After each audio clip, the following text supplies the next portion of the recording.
اعوذ باللہ من الشیطان الرجیم بسم اللہ الرحمن الرحیم قال اللہ تعالیٰ فی القرآن المجید والفرقان الحمید فکیف تتقون ان کفرتم یوما یجعل الولدان شیبا السماء منفطر به کان وعده مفعولا۔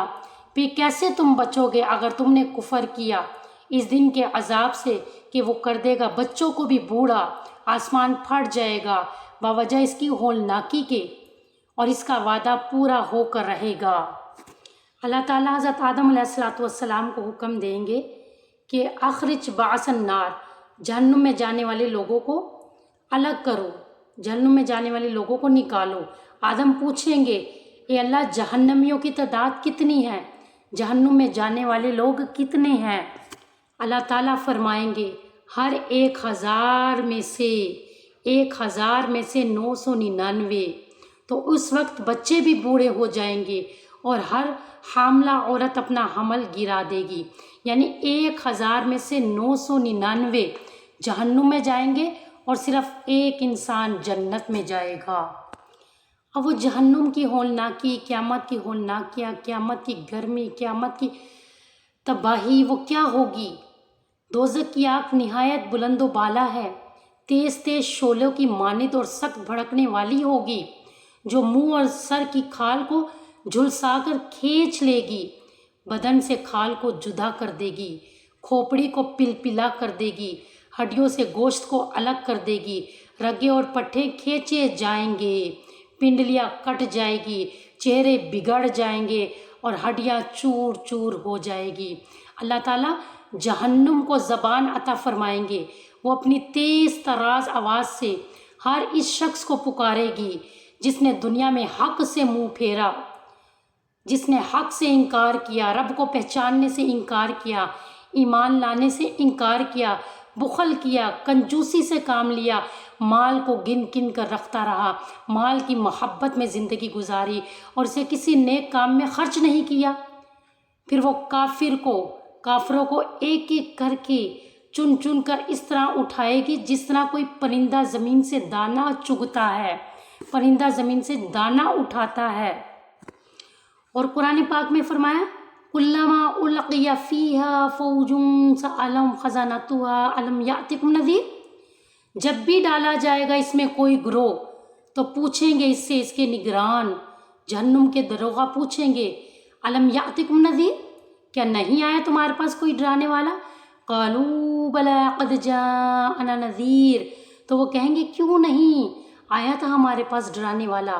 فکذبنا وقلنا ما نزل اللہ من شیء، تو ہم نے اسے جھٹلا دیا اور ہم نے کہا نہیں نازل کیا کوئی چیز، رحمان نے کچھ نہیں اتارا اللہ نے۔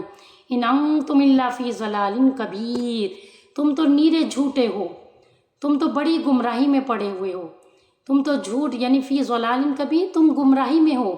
وقالوا لو كنا نسمع او نعقل ما كنا فی اصحاب السعیر، وہ کہیں گے، جہنمی کہیں گے کہ اگر ہم سنتے یا سمجھتے یعنی عقل رکھتے تو آج ہم دوزخ والوں میں نہ ہوتے، دوزخیوں میں نہ شامل ہوتے۔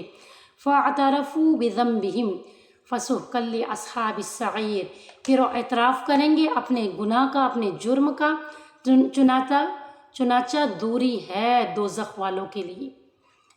کس چیز سے دوری ہے؟ اللہ کی رحمت سے دوری ہے دوزخ والوں کی۔ قرآن حکیم ہمیں کھول کھول کے بیان کر رہا ہے۔ قرآن پاک کا 29واں 30واں پارہ بہت زیادہ ہولناکیاں ہیں جہنم کی، بار بار ہمیں جھنجھوڑ رہا ہے کہ اس آگ سے بچ جاؤ، اللہ کے غضب سے، اللہ کے قہر سے۔ آج ہم سب کا یہی حال ہے کہ دیکھا جائے گا، اچھا کر لیں گے عبادت، اچھا پڑھ لیں گے نماز، پڑھ لیں گے، ٹھیک ہے، ہم اگنور کرتے رہتے ہیں، ہم وقت کو ٹالتے رہتے ہیں، ہم یہی سوچتے ہیں کہ دیکھا جائے گا۔ ہم کیا دیکھ لیں گے؟ ہم تو کچھ بھی برداشت نہیں کر سکتے، نہ اللہ کے غضب کو، نہ اس کے قہر کو، نہ عذاب کو، نہ جہنم کی ہولناکیوں کو، نہ قبر کی وحشت کو، نہ تنہائی کو، نہ کیڑے مکوڑوں کو۔ ہم تو اتنے کمزور انسان ہیں، ہمیں قرآن کس قدر جھنجھوڑ رہا ہے کہ تیاری کر لو۔ ہم تو ایک چنگاری نہیں برداشت کر سکتے اللہ تعالیٰ کے عذاب کی۔ فرمایا جس وقت جہنمیوں کو جہنم میں پھینکا جائے گا تو ان کے عذاب میں مزید اضافے کے لیے انہیں جہنم کی ایسی کبیج اور بھیانک آوازیں سنائی جائے گی جیسے گدھے کی چیخ اور چلانا ہوتا ہے، گدھے کا چیخنا چلانا ہوتا ہے، اور آگ پر رکھی ہوئی ہنڈیا کی طرح جوش مار رہی ہوگی اور غصے سے پھٹ رہی ہوگی جہنم۔ تو یہ تو جہنم کی ہولناکیاں ہے۔ اب ہم نے اس سے کیسے بچنا ہے؟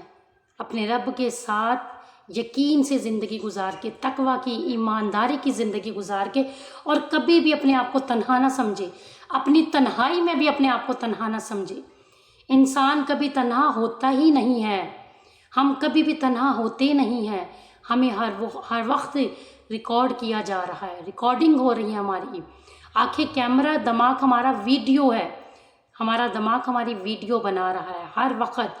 کبھی بھی اپنے آپ کو تنہا نہ سمجھے، انسان کے ساتھ ہمیشہ ایک اللہ کی ذات ہے، پھر 2 فرشتے کرامن کاتبین یعلمون ما تفعلون، اور تیسرا کیا؟ قرین، اس کا ہمزاد، وہ جن کا بچہ جو انسان کے ساتھ پیدا ہوتا ہے اس کا ہمزاد ہمیشہ اس کے ساتھ ہوتا ہے۔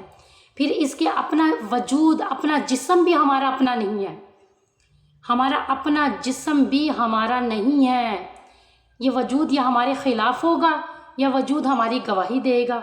قیامت کے دن یہ انگلیاں بولیں گی، انگلیاں کہ ان سے کیا کام لیا، یہ انگلیاں کہیں گی کہ کتنا قرآن مجید پہ چلی تھی یا ٹچ موبائل پہ چلے گی۔ یہ پاؤں بولیں گے کہ کن راستوں پہ چلے، یہ گناہوں کے کاموں پہ چلے تھے یا مسجد کی طرف چلے تھے۔ آنکھیں بولیں گی کہ کتنا غلط استعمال کیا، ان آنکھوں سے کتنا غلط دیکھا گیا۔ کان بولیں گے کہ کتنا غلط سنا، پیٹ بولے گا کہ کتنا حرام کھایا، دل بولے گا کہ غیر کی محبت تھی یا رب کی محبت تھی۔ تو کبھی بھی اپنے آپ کو تنہا نہ سمجھے، انسان وہ پاک ہے، انسان وہ مومن ہے، انسان وہ تقوی والا ہے جس کی تنہائی میں بھی رب کا خوف ہے، جس کی تنہائی بھی پاک ہے، جو تنہائی کو بھی اپنی صاف ستھرا رکھتا ہے، جو تنہائی میں بھی رب سے ڈرتا ہے، وہ انسان مومن ہے حقیقت میں، وہ ایمان والا ہے، وہ تقوی والا ہے، وہ انسان کامیاب ہو گیا۔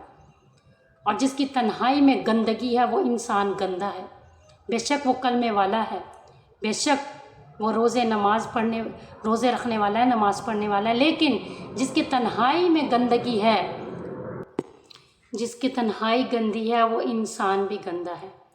مومن اور ایمان والے تو ہر وقت تقوی کی زندگی گزارتے ہیں، اور اس کی تو قیامت آ گئی، جس کو موت آ گئی اس کی قیامت آ گئی، کیونکہ قبر سے اس کا فیصلہ ہو جاتا ہے، قبر ہی سے پتہ چل جاتا ہے انسان کتنا نیک ہے اور کتنا تقوی والا ہے۔ اگر وہ نیک ہوتا ہے تو اس کی قبر جنت کی باغ بن جاتی ہے، تو اگر وہ نیک ہوگا تو اس کی قبر میں اس کے ساتھ کیا معاملہ ہوگا؟ قبر میں اطمینان اور بے خوفی کی کیفیت ہوگی، اطمینان اور پرسکون ہوگا، جہنم سے بچنے کی خوشخبری دی جائے گی، نعمتوں بھری آرام گاہ کا دلکش نظارہ ہوگا، جنت کی طرف ایک دروازہ کھول دیا جائے گا، ایک کھڑکی کھول دی جائے گی قبر کے اندر ہی، جنت کے بستر اور جنت کے لباس ہوں گے، 70 ہاتھ قبر کھول دی جائے گی، قبر میں 14ویں کی چاند جیسی روشنی ہوگی، باغ ہی باغ، قبر ہی جنت کا باغ بن جائے گی، انسانی شکل میں نیک دوست، تنہائی دور کرنے کے لیے نیک دوست اسے دیا جائے گا، قیامت کے روز ایمان کی حالت میں اٹھایا جائے گا، سکون اور آرام کی نیند، قیامت تک سوتا رہے گا، سکون سے رہے گا۔ اور مومن کو پہلے جہنم دکھائی جاتی ہے، پھر جنت، پہلے جہنم دکھائی جاتی ہے، پھر کہا جاتا ہے کہ اب تیری جنت ہے جس میں تو ہمیشہ رہے گا، جنت کا محل بھی دکھا دیا جاتا ہے۔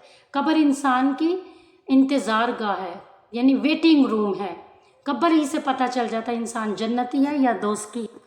اور اگر انسان منافق تھا، کافر تھا، رب کا نافرمان تھا، تو قبر میں شدید خوف اور اندھیرا، گھبراہٹ کا عذاب شروع ہو جائے گا، جنت سے محرومیت کی حسرت کا عذاب ہو جائے گا، جہنم کی زہریلی اور گرم ہواؤں کا عذاب شروع ہو جائے گا، جہنم میں اپنی رہائش کا خوفناک منظر دیکھنے کا عذاب، کہ قبر سے دکھا دیا جائے گا کہ جہنم میں تیری رہائش کا کون سی ہے، آگ کا بستر ہوگا، آگ کا لباس ہوگا، قبر کے شکنجے میں جکڑ جانے کا عذاب ہوگا، لوہے کے غرزوں سے مارے جانے کا عذاب ہوگا، سانپوں اور بچھوؤں کے ڈسنے کا عذاب ہوگا۔ برے اعمال انسانی شکل میں آ کے ڈرائیں گے۔ جو دنیا میں چپ کے گناہ کیا کرتا تھا نا، جو زنا کا اور مکاریاں، غداریاں، فریب اور جھوٹ اور سودی لین دین، حرام کا کاروبار، پھر کیا ہوتا ہے؟ وہ سارے جو اس کے بدعمالیاں ہوتی ہے، ساری بدعمالیاں اس کے بری انسانی شکل میں، برے اعمال جو ہوتے ہیں انسانی شکل میں آ کے اسے ڈرائیں گے۔ برا انسان قبر میں انتہائی گھبراہٹ اور خوف میں زندگی گزارے گا۔ پہلے جنت دکھائی جائے گی اور پھر کیا ہوگا؟ ہمیشہ ہمیشہ کے لیے جنت کا دروازہ بند اور دوزخ کا دروازہ کھول دیا جائے گا۔ تو اس سے کہا جائے گا اسلام کے بارے میں تو کیا کہتا ہے؟ اسلام کے بارے میں تو کیا جانتا ہے؟ وہ کہے گا وہی جو لوگ کہتے تھے، میں بھی اسلام کے بارے میں وہی کہتا تھا۔ تو اس لیے کہا جاتا ہے کہ قرآن سمجھے، قرآن پاک کو اپنی زندگی میں لائیے، قرآن پاک کو زندگی کا مقصد بنائیے۔